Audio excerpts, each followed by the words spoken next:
নমঃ শিবায়। ভারত মাতা শিবশক্তি অবতার, সত্যিকারের গীতা মুরলি।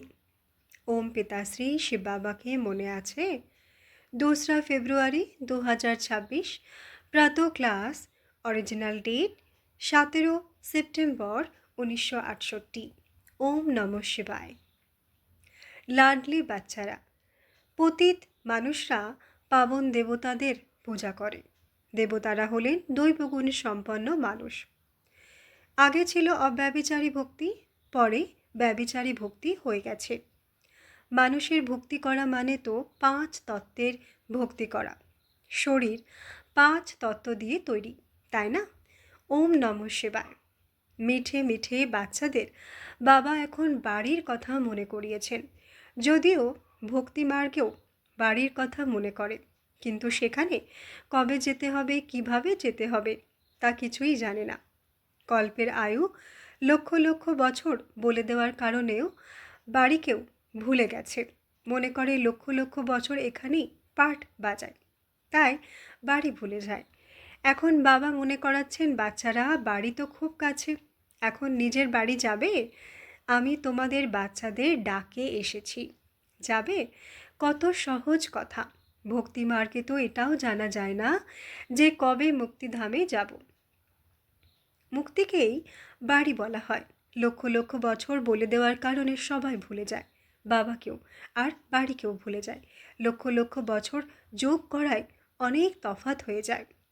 অন্ধ হয়ে অজ্ঞান ঘুমে যেন ঘুমিয়ে পড়ে, কারোরই বোধগম্য হয় না।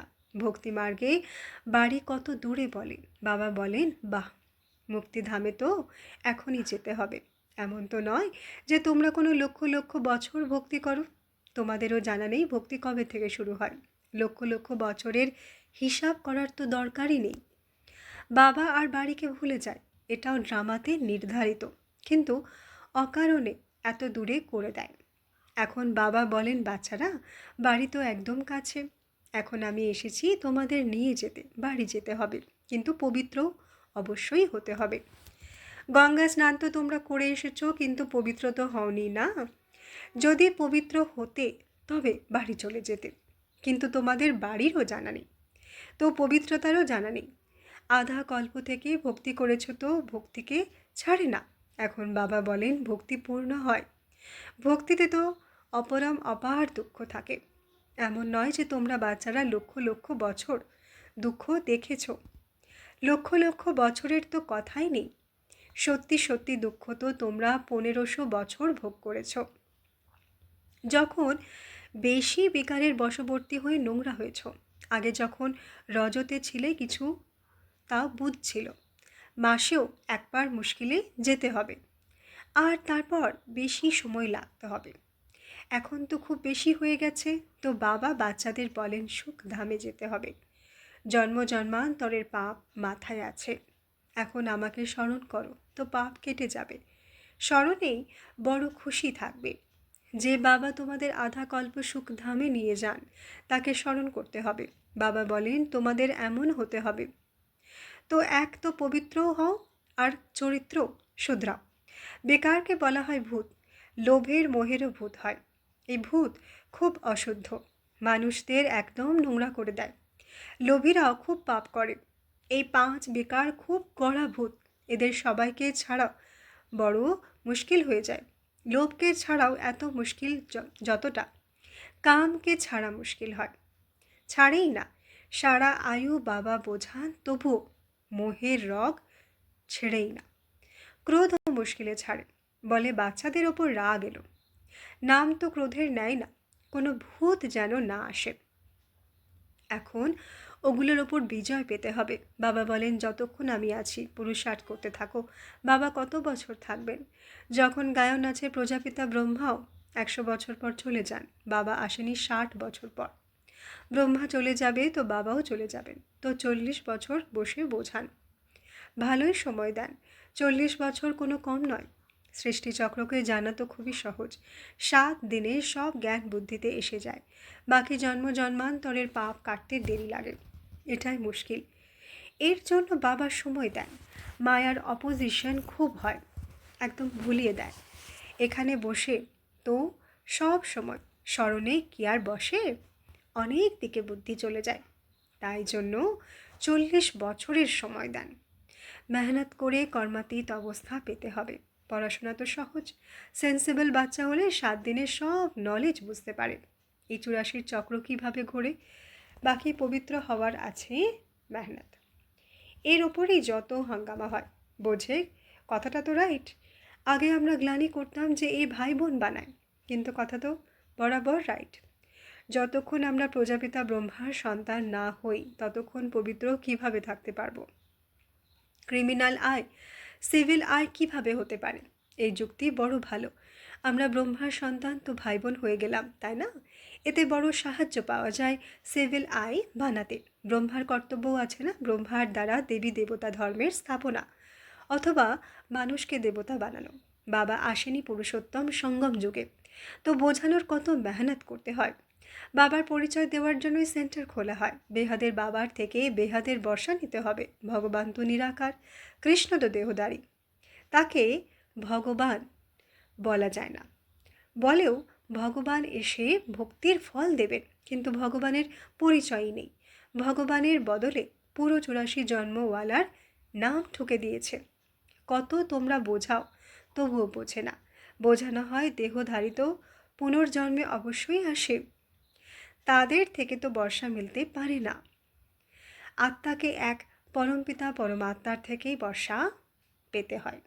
মানুষ মানুষকে মুক্তি জীবন মুক্তি দিতে পারে না। এই বর্ষা পাওয়ার জন্য তোমরা বাচ্চারা পুরুষার্থ করছো। এই বাবাকে পাওয়ার জন্য তোমরা কত ভটকাও। আগে তো শুধু এক শিবের পূজা করতে, আর কোনো দিকে যেত না। এটা ছিল অব্যভিচারী ভক্তি। অন্যদের মন্দির আদি এত ছিলই না। এখন তো দেখো দেবতাদের চিত্র কত জায়গায় রেখে দিয়েছে, গাদা গাদা চিত্র মন্দির আদি বানায়। ভক্তিমার্গে তোমাদের কত মেহনত করতে হয়। মানুষদের বুদ্ধিতে ভক্তিমার্গের শাস্ত্রের কথায় ভরে গেছে। শাস্ত্রই বসে পড়ে শোনায়। শাস্ত্র এমন বলে। অনেক শাস্ত্র আছে, প্রত্যেক ধর্মের এক শাস্ত্র হওয়া উচিত। এক ধর্মের এক স্থাপনকারী, তাদের এক শাস্ত্র। খ্রিস্টানদের এক শাস্ত্র, বৌদ্ধদের এক শাস্ত্র আছে না? ধর্মশাস্ত্র অর্থাৎ ধর্ম স্থাপন করার এক শাস্ত্র। বাকি অনেক শাস্ত্র যা আছে তাতে কোনো রাস্তা নেই। গতি সদ্গতির রাস্তা তো এক বাবাই বলেন, শাস্ত্রে নেই। কারণ ওটা হলো ভক্তি।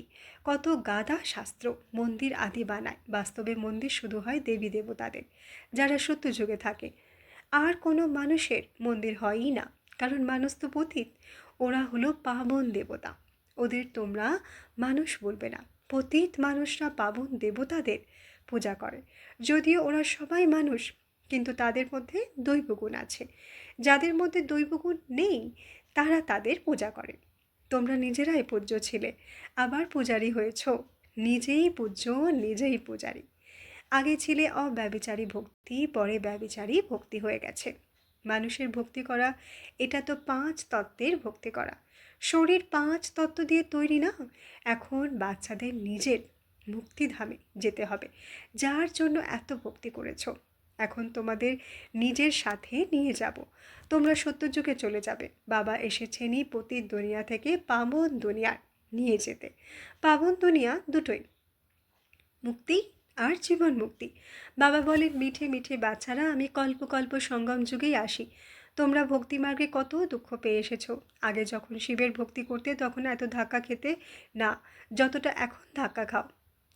গায়নও আছে না, চারদিক লাগালাম ফেরি তবুও হরদম দূরে রইলাম।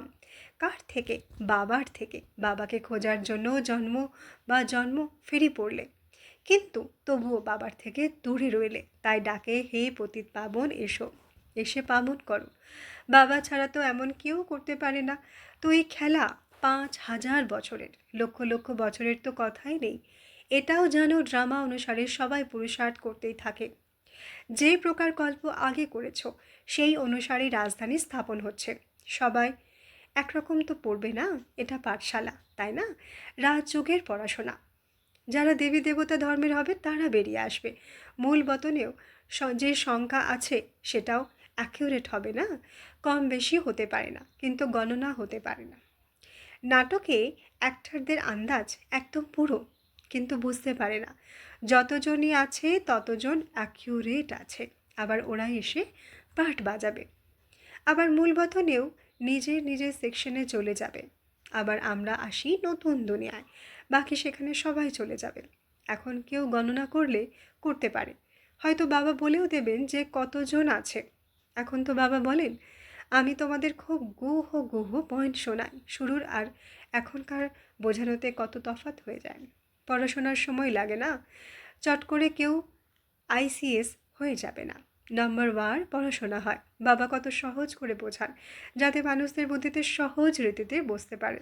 আগে আর এখনকার বোঝানোতে কত তফাৎ, দিন প্রতিদিন নতুন নতুন পয়েন্ট বোঝাতে থাকেন।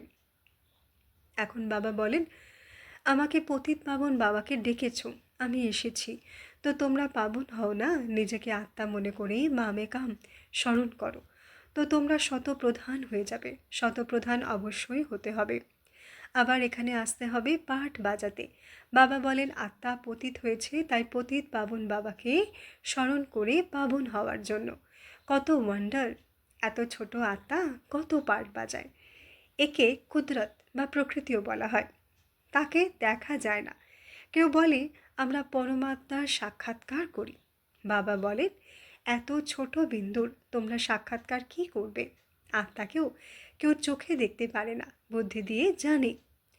আমি আত্মা এই শরীরে আছি, আমি একদম ছোট্ট বিন্দু, জানার যোগ্য, বাকি দেখা তো মুশকিল।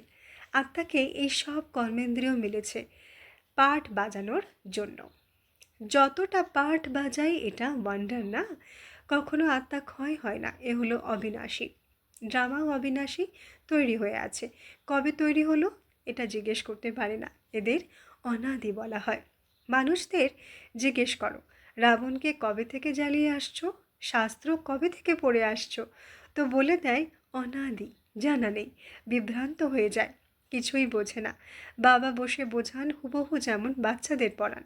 তোমরা জানো আমরা একদমই অবুঝ ছিলাম, আবার অবুঝের ধীরে ধীরে বোধ বোধ এসে গেছে, আবার বেহাদের বোধ এসে গেছে। ওটা হয় হদের পড়াশোনা, এটা হলো বেহাদের। আধা কল্প দিন আধা কল্প রাত, 21 জন্ম তোমরা একটুও দুঃখ পাও না। বলে না তোমাদের চুলও বাঁকা না হোক, কেউ দুঃখ দিতে পারে না, নামই হলো সুখ নাম। এখানে তো সুখ নেই, মূল কথা হলো প্র্যাকটিসের ক্যারেক্টার ভালো চায়। বাচ্চাদের প্রত্যেক কথা ক্লিয়ার করে বোঝানো হয়, লোকসান আর ফায়দা হয় না। এখন তো বাবা বলেন ফায়দার কথা তো ছাড়ো, এখন তো লোকসানই লোকসান হওয়ার আছে। বিনাশের সময় এসে যায়, আবার দেখো কি হয়, বৃষ্টি পড়ে না তো শস্যের কত মহার্ঘ হয়ে যায়। যদিও কতই বলে 3 বছর পর অনেক শস্য হবে, তবুও শস্য বাইরে থেকে আনতেই থাকে, ফাটকা মারতে থাকে। এমন সময় আসবে একটা দানাও মিলবে না। এত আপদ আসার আছে, ওগুলোকে ঈশ্বরীয় আপদ বলে। বৃষ্টি পড়ে না তো আকাল অবশ্যই পড়বে, সব তত্ত্ব আদিও বিগড়ে যাবে। কোথায় কোথায় তো বৃষ্টি লোকসানও করে দেয়। কুদরতি আপদ কম নয়। তোমরা বাচ্চারা বোঝো, বাবা আদি সনাতন দেবী দেবতা ধর্মের স্থাপনা করছেন। তোমাদের এইম অবজেক্ট হলোই এটা। আবার তোমাদের নর থেকে নারায়ণ বানাচ্ছেন। এই বেহদের পাঠ বেহদের বাবাই পড়ান। যে যেমন পড়বে তেমন পদ পাবে। বাবা তো পুরুষার্থ করান, পুরুষার্থ কম করবে তো পদও কম পাবে। টিচার তো স্টুডেন্টকে বোঝাবেন না। অন্যকে যখন নিজের সমান বানাও তখন বোঝা যায় এ ভালো পড়ে আর আবার পড়ায়। মূল হলোই স্মরণের যাত্রা। মাথায় পাপের বোঝা অনেক আছে, আমাকে স্মরণ করো তো পাপ ভস্য হবে। এ হলো রুহানি যাত্রা। ছোট বাচ্চাদেরও এটা শেখাও যে শিব বাবাকে স্মরণ করো, তাদেরও হক আছে। এটা বুঝবে না যে নিজেকে আত্মা মনে করে বাবাকে স্মরণ করতে হবে, না, শিব বাবাকে শুধু স্মরণ করবে। মেহনত করলে তাদেরও কল্যাণ হতে পারে। আচ্ছা, মিঠে মিঠে সিকিলধে রুহানি বাচ্চাদের প্রতি রুহানি বাপ ও দাদার ইয়াদ প্যার গুড মর্নিং। রুহানি বাচ্চাদের রুহানি বাবার নমস্ত। আমরা रूहानी বাচ্চাদের, रूहानी माता पिता बाप दादा के याद प्यार, गुड मॉर्निंग, नमस्ते नमस्ते नमस्ते। शुक्रिया बाबा, शुक्रिया। বরদান সহজ যোগী ভব। বরদান সহজ যোগী ভব। বিস্তার সহজ যোগের স্টেজ স্বতঃ বজায় থাকার বিধি কী? অমৃত বেলার মহত্বকে জানো। অমৃত বেলা হলো দিনের আদি। যারা অমৃত বেলায় অর্থাৎ সারা দিনের আদি সময়ে পাওয়ারফুল স্টেজ বানাবে তো সারা দিন সাহায্য মিলবে, সারা দিনের জীবন মহান হয়ে যাবে। কারণ যখন অমৃত বেলায় বিশেষ বাবার থেকে শক্তি ভরে নাও তো শক্তির স্বরূপ হয়ে চলাই মুশকিল হবে না। তাই যেমনই কার্য আসুক মুশকিলের অনুভব নয়, কিন্তু প্রাপ্ত শক্তির আধারে সহজ হয়ে যাবে। এতে সহজ যোগীর স্টেজ স্বতঃ বজায় থাকবে। অমৃতবেলাকে মিস করা অর্থাৎ সঙ্গমের বিশেষ প্রাপ্তিকে শেষ করা। যা কিছু ঈশ্বরীয় মর্যাদা আছে সেই মর্যাদাপূর্বক জীবন কাটানোই বিশ্বের সামনে এক্সাম্পল হয়ে যাবে। বিশ্ব আপনাদের জীবনকে দেখে নিজের জীবন বানাবে। তো মর্যাদার ভেতরে থাকো তো মায়াও আসতে পারবে না। সহজ যোগের সাথে সাথে মায়াজিত হয়ে যাবে। আচ্ছা, ওম নমঃ শিবায়।